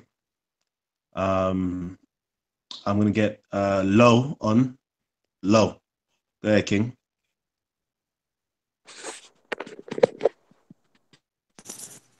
All right, give me a second. Yo, you get me?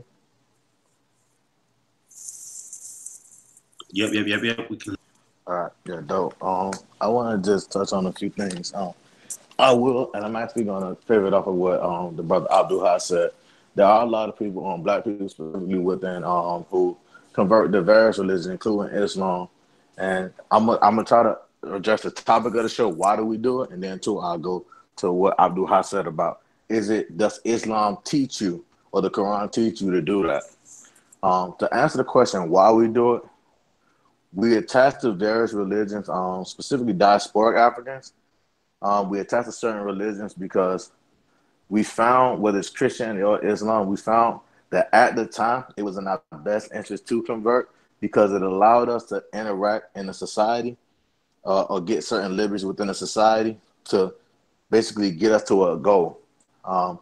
Christianity was one of the things that we used when we got to America to liberate ourselves.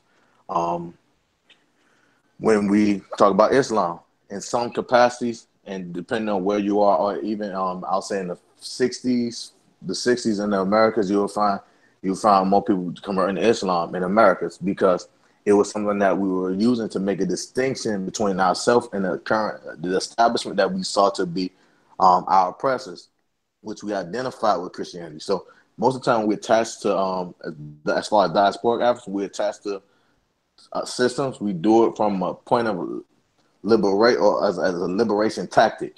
Now, in regards to on the continent, you will find that typically when we're introduced to different spiritual systems, first thing that comes in is people come in a peaceful manner, and they do introduce concepts and ideas that we can relate to, but also they offer us we have a trade relationship, and we find that they're more favorable to us in regards to trade if we share the same ideological view. So you will find many kings converting their religions. Specifically, if you go to look at West Africa, early West African history, you'll find many kings converting as far as their spiritual system. However, the people don't take on the spiritual system. It happens over time because the king gives them access to his community.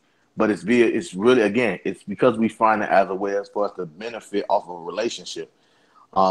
We find that many African spiritual systems or practices are interchangeable with other systems, or at least conceptually, if not in regards to the names used in the mythos, because those are culturally relevant.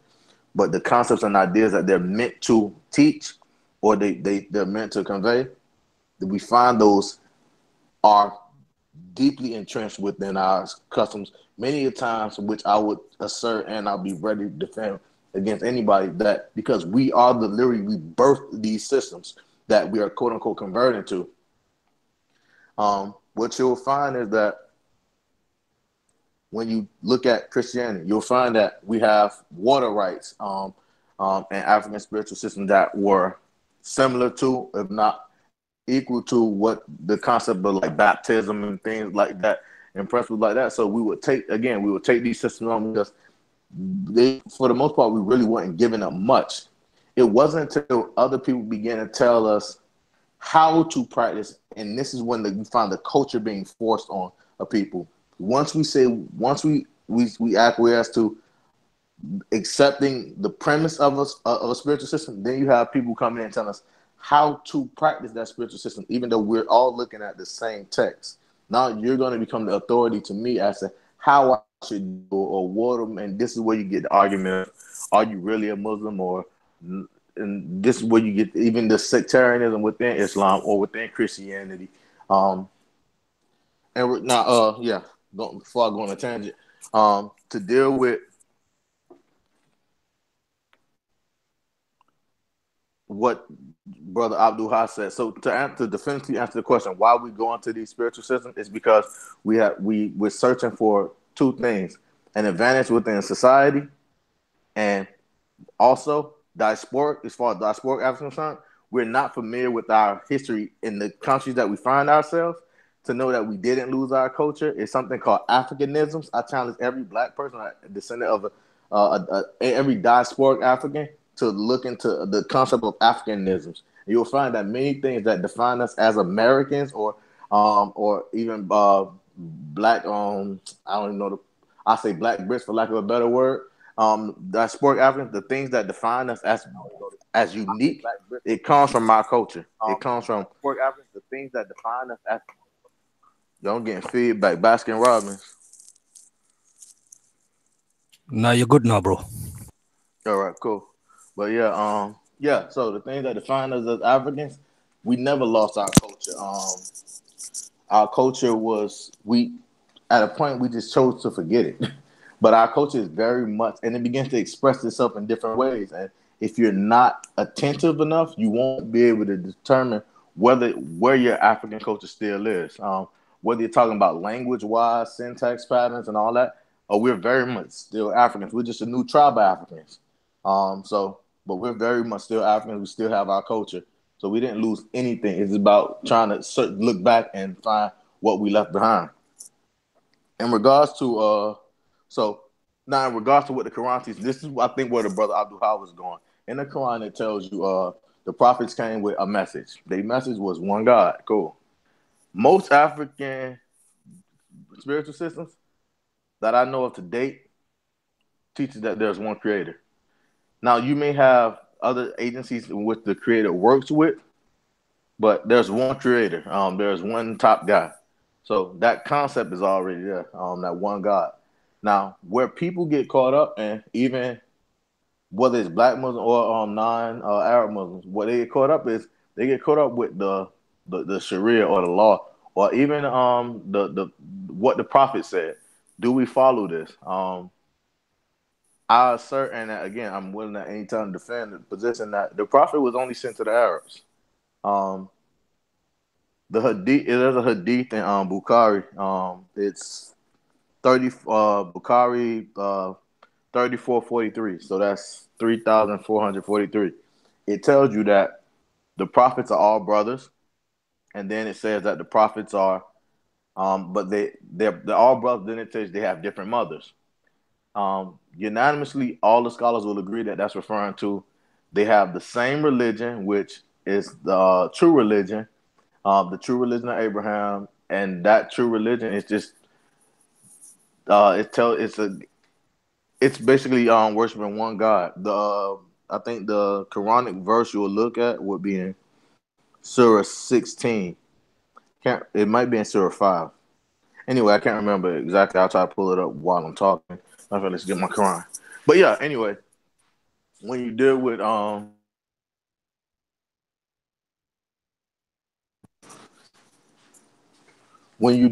the Quran says and what the Quran teaches basically the prophet got a simple message. One God. It's a simple message. It's something that's it's simple. It's one God. That's all God requires. That's all judgment day, except to understand judgment day and one God. That's all the Quran requires to be a Muslim. That's it. That's the minimum. Now people begin to tell you how to pray and how to walk, how to dress, and people think that this is something that is required. These are actually things that the prophet did and you can do, but they're not required.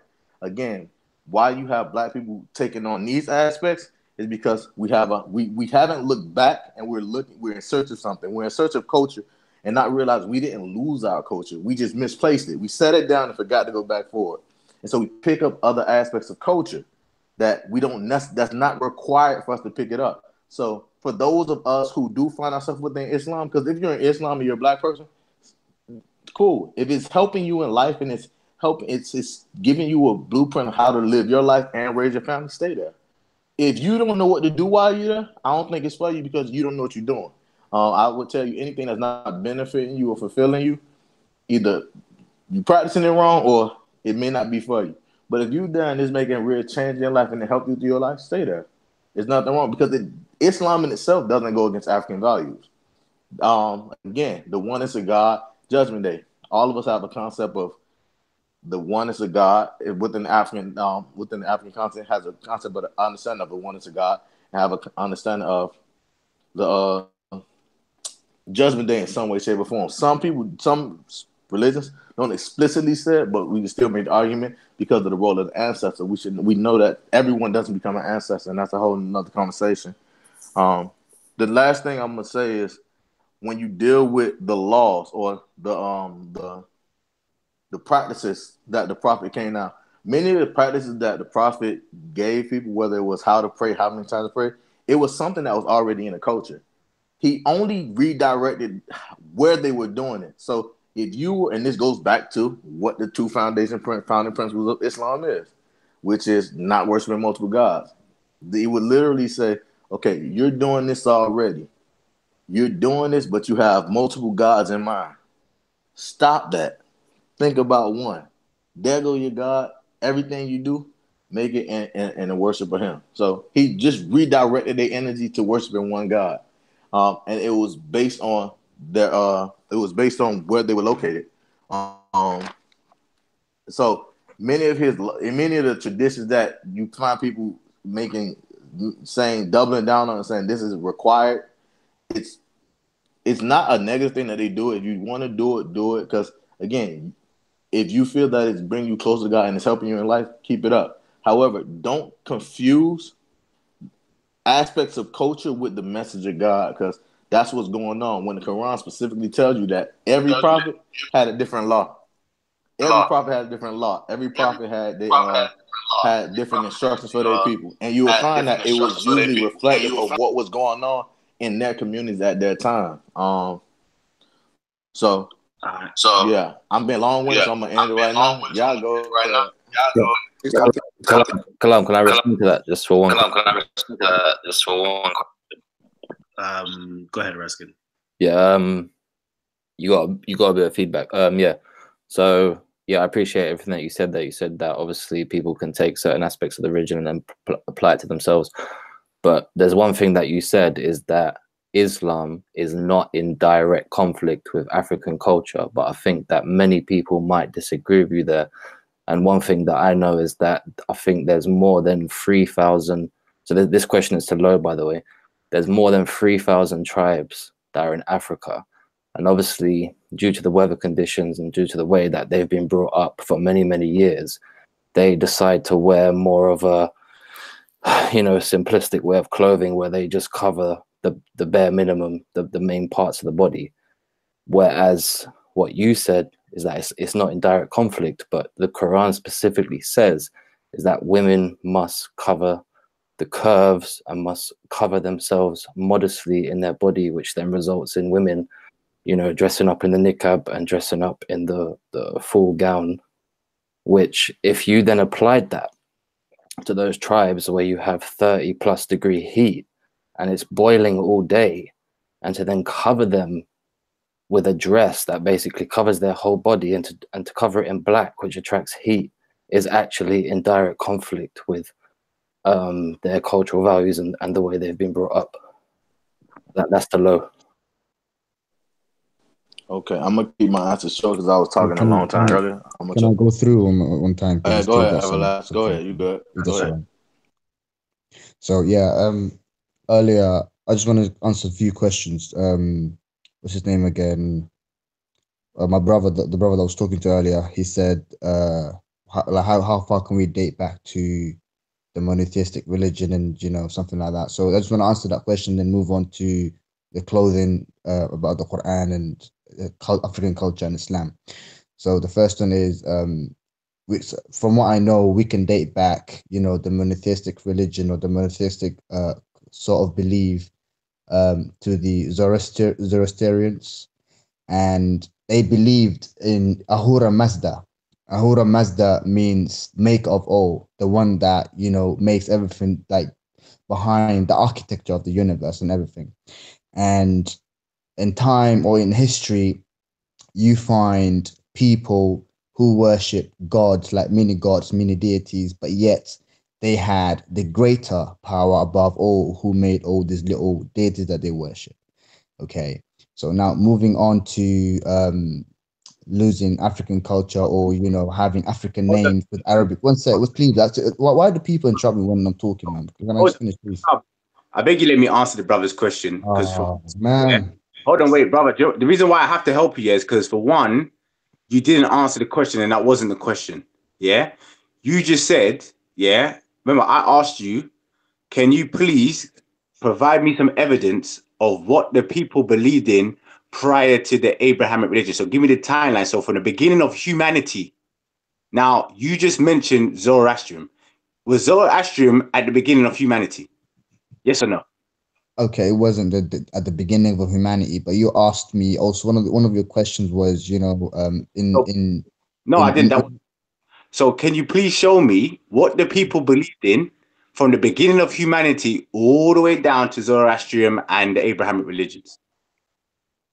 Okay, obviously, like what's his name? Kalam said that there cannot be an answer, specific answer given you, but through human history and through human characteristics about in time, and what we saw through through time, and how people behaved, we can tell how cultures and behaviors and thoughts were passed down, and through these human characteristics we can relate and see, for example, technology today, it started in a very small piece, like not too complicated.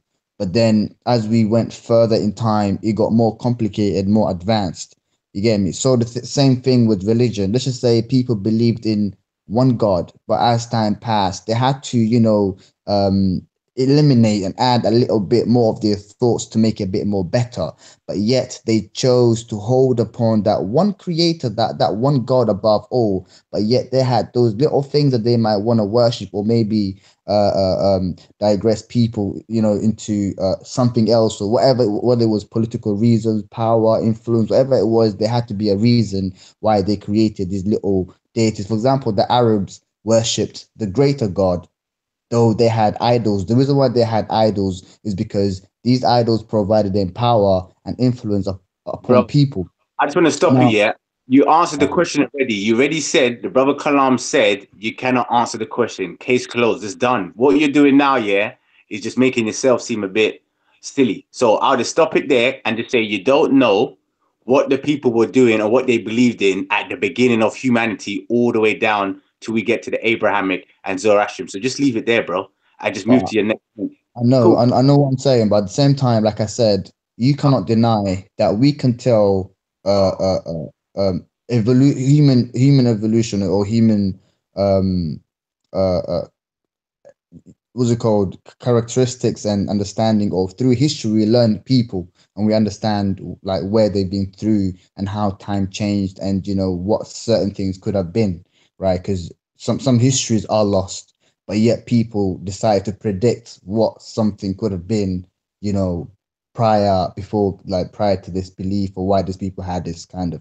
understanding. Anyways, moving on to my other question is, someone said, Muslims also, if a black, or if a black person becomes a Muslim, they have to change their name into an Arab name, and it's a lie. It's propaganda. Don't like the people. To be honest, in Somalia, most people don't even call themselves Arabic names. We have Gedi, we have Ar, we have different girls. We call them Ambara, and so on and so forth, which do not relate to Arabic names whatsoever. Okay, and we are Muslims, and yet he said we have to let go of our culture. If you go to Somalia or any other African country, the majority, like Uganda, Tanzania, if you go to them places, they still have their culture. They celebrate their culture, their month of whatever it was that they celebrate. Okay, and yet they still have the Islamic beliefs, right? Obviously, some people do learn Arabic for the sake of gaining more knowledge and more understanding, and some people do call themselves some Islamic names like Abdul Rahman or Muhammad. Like the most popular name is Muhammad or Ahmed or Mahmoud, and the reason why they do it is because for the love of the Prophet, peace be upon him. Now, one of the other things the brother said, I think it was Brother Low, he said, the Quran teaches that, to some point he's right. I'm not saying he was wrong, but there's things that he didn't get it right. Like, for example, just believe in God and move on. Actually, it's believe with, what's it called, with practice. For example, Allah subhanahu wa ta'ala tells in the Quran that worship, right? We have to worship him. We have to pray. We have to do salah. Okay, and salah is the connection to Allah. So when someone becomes a Muslim after accepting or submitting themselves to the divine, then the second pillar that comes is prayer or salah, and then you have Saum and Zakah, and all the other three pillars are things that may uplift, or there's a word I'm looking for, but anyways, they just come under these things to make you more stronger into your spiritual journey. All right. Yo, Let hold on. Sorry, go on. Sorry. One second, my brother. Yo, I'm gonna let you lot into a little secret of mine. Sorry to say this, but I'm actually falling asleep right now. So, I'm gonna say let's let this show run for the next 5 to 10 minutes. It's like fast approaching 3 a.m. So I'm gonna let you guys do your thing, but then I'm gonna shut down the show because I'm literally falling asleep. Yeah. Okay. Can I? I'll let the brother actually speak. Let's start. A question was asked. Yeah, go ahead. Okay, so the guy actually contradicts himself. He said that to gain more knowledge, they would learn Arabic. These tribes that he talked about in Somalia, to gain more knowledge, they learned Arabic. So what you are saying is the knowledge came with what language? The Arabic.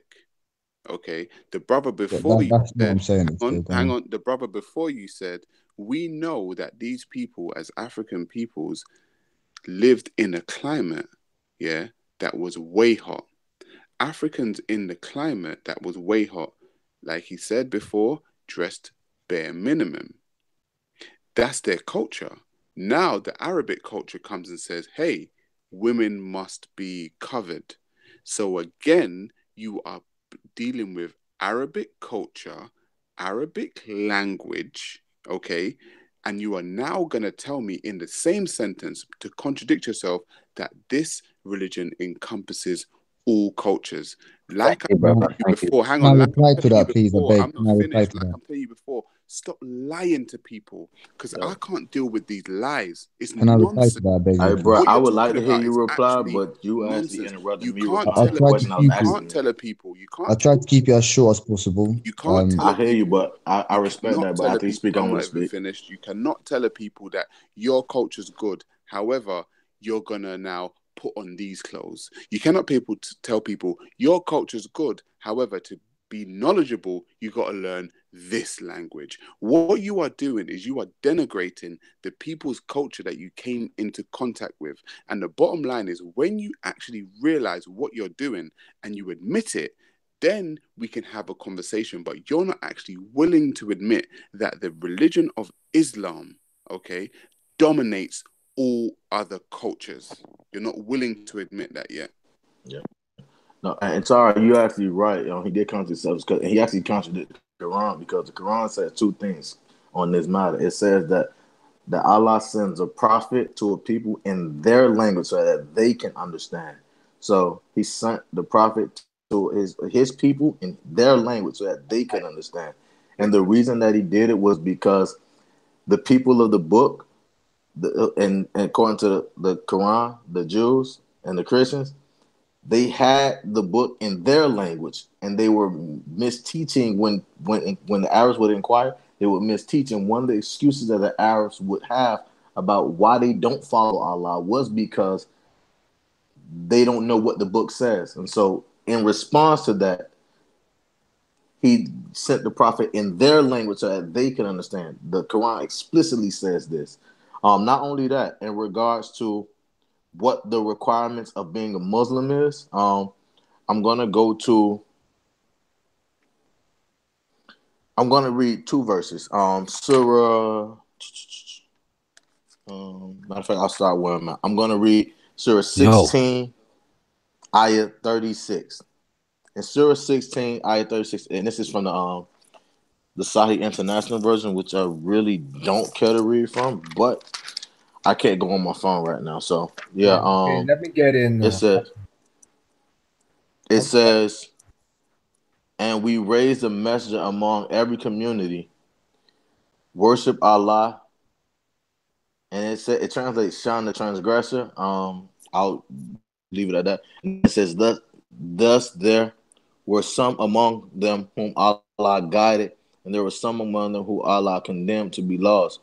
So travel in the land, and behold, the evil was the end for those who cried lies." So in this verse, it explicitly tells you that Allah raised messengers, and He told you their message. Their message was to worship Allah and to shun the transgressors. That's it. To worship Allah alone and shun the transgressors. That was it.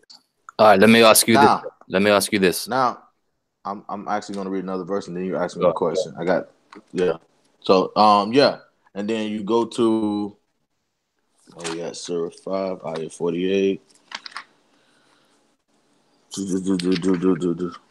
Because we make things more burdensome than they actually are. It says, and we have revealed, and it says, we have revealed to you this perfect book comprising of truth and wisdom, fulfilling the scripture which was present before and stands as a guardian over over it. Then judge between accordingly to that which Allah has revealed, and do not deviate from that has come. Well, I'm sorry, that has come to you in order to follow their low desires. For each one you did, we prescribed a law, and all well-defined way. And if Allah has willed, He might have made you all one community, but He wished to show you your perfection that He has endowed you with. Therefore, vie with one another. Go good deeds. To Allah is the return of you all.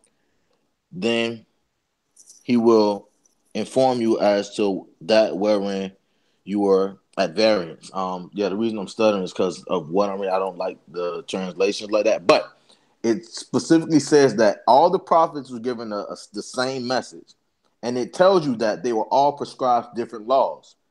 Again, the Quran also tells you that He sends messengers to. He's gonna send a message to every nation. He's gonna send it to a people in their language. So he didn't tell when the Arabs were saying, "Hey, we don't speak Hebrew." He didn't say, "Hey, yo, go learn their language." He set a rule already. I'm gonna send a messenger to a people in their language. And then he told you what their message was, because the prophet has two titles. He has the title of Nabi and Rasul. Rasul is the messenger. The Nabi is the prophet. What makes him a prophet is that he's given law. That's the prophet part. The Rasul part is that he's given the message. The message is one God in Judgment Day. He's a warner. All right, That's his message. Let me ask you this. Go. All right, so because I wasn't finished speaking, but I'll let you. All right, so you're telling everyone that God has put this message across for everyone to understand within that region, right? Yeah. So that's what the Quran says. The region of the people, so that the people's language, yeah? Yeah. That's the Quran says, not me. All right. So can you tell me which dialect Muhammad was speaking within that region? Which dialect? He was speaking a dialect specifically of the Quraysh. The Quraysh, yeah? Yeah.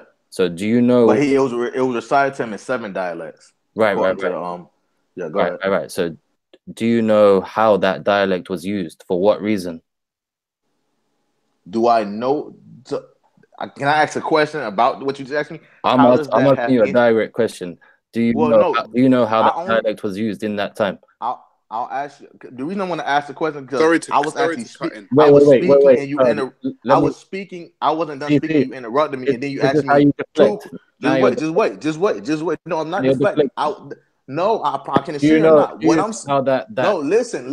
I was speaking, right? You interrupted me to ask a question. I asked your question. Wait. No, you asked me two. This is the second question you've asked me. You interrupted me speaking.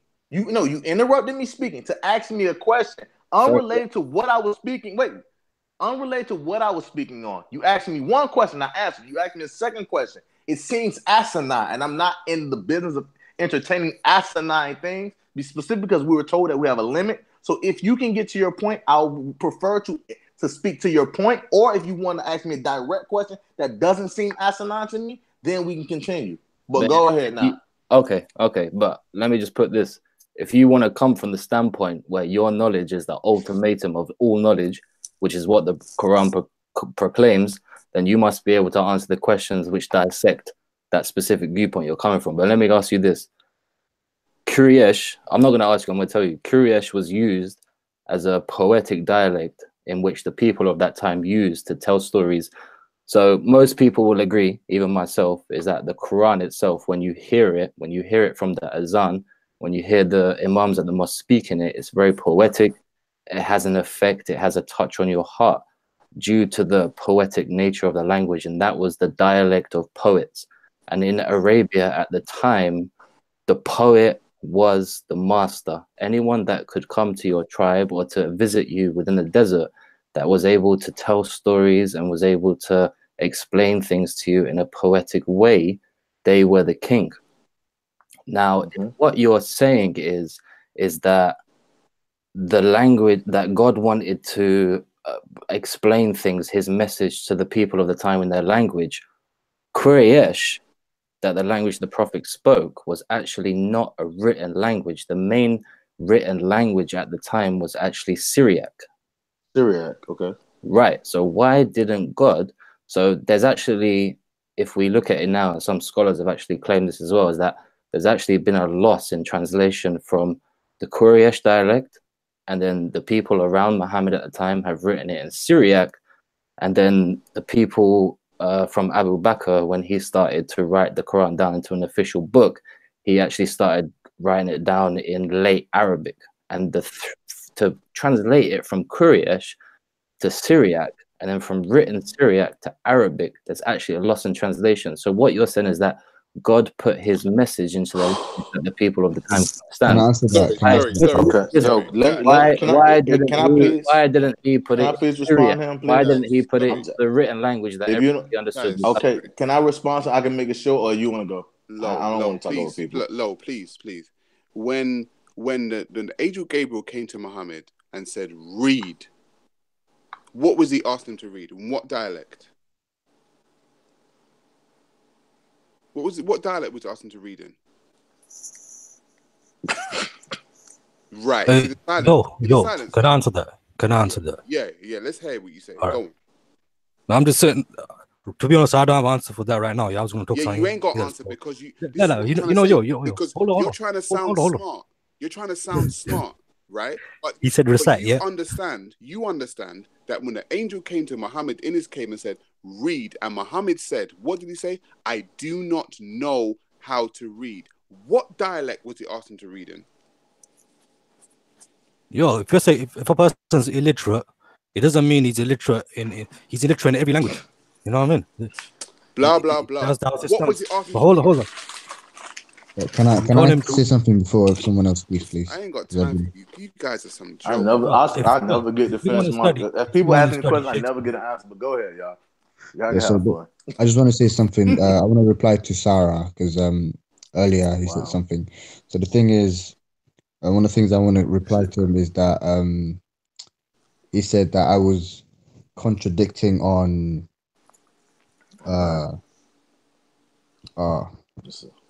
go on, Lou. I forgot. I'll try. I appreciate you. I appreciate you allowing me to reply to what you stated. I love how no one answers my questions, but it's cool. Carry on. Okay, what was your question? I want to make sure your question. I ain't get it. I'm forgetting the question. Everyone just bypasses the question. But what was your question? I want to make sure I answer your question. You specifically said that God has revealed the message of God through the language of the people that they understand at the time. But the fact is that Muhammad spoke to people in Quraysh, and then people wrote it down on pieces of date palm bones and whatever else in Syriac. And then from Syriac, that's the question I wanted to answer. It was translated to it was revealed in Quraysh, which is a poetic dialect. Hang on a minute. Damn, y'all go ahead, man. Y'all go ahead. I asked you this 30 seconds ago. What the language that it was revealed to him in, and you were and now Arabic, bro. It's revealed in Arabic. You're gonna say it was revealed in Arabic. It's not revealed in Arabic, brother. So Quran is revealed in Arabic. Iqra is Arabic. No, it's not. It says there was. Go back. So let's go back. No, it's not. So revealed in Arabic. Where's the misunderstanding? No, it wasn't.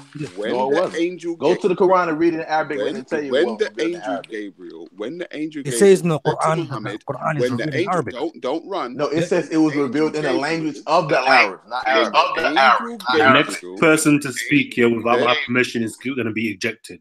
Sorry. Continue, Sarah. When the angel Gabriel said to Muhammad, "Read in the name of your Lord," and Muhammad said, "I do not know how to read," what language or dialect was the angel asking Muhammad to read in?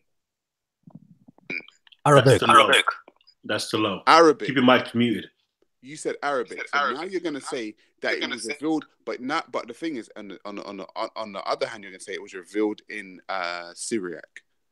So was he asking him to read in Syriac, or was he asking him to read in Arabic? Yo, can I answer that? Sorry. You know, in the before, Kalam knows about this. I think he mentioned this before. Yeah, and in the Kaaba there was hanged poems. There was poems that were hung there. It was called the mu'allaqat. Yeah, and there was poetry written in what language? In Arabic. It was hung on the Kaaba. So what's your point here? The Quran was revealed in Arabic. Jibreel told Prophet ﷺ to recite in Arabic, and then he said he doesn't know how to read. Also, just to add something, sorry to interrupt. Someone said, the Quran was written in Syriac, many years. Now, it was written in Syriac, then it was translated back to late Arabic. Just to correct that.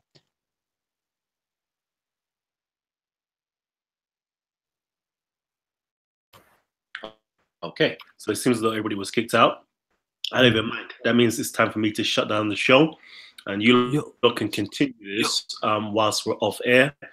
So that's just perfect timing, truth be told. So, family, very interesting show. Very, very, very interesting show. I'm ready for my bed right about now. And I would love for you guys, before you leave us, is to please hit the like button and let the family know that you have enjoyed the show. Because we've had 200 people tuned in, and we're not getting the love and reciprocation that we truly deserve. And I would love for you guys just to let us know that you really appreciate, dropping this wisdom for you guys.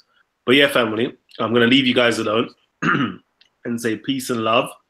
And I'll see you tomorrow or later on. And we're going to have an after show discussion. So if any of you guys would like to join us, here is the link. It's inside of the comment section. But right now we need to sign out. So peace and love. I'll see you guys on the other side. Oh man. Yeah.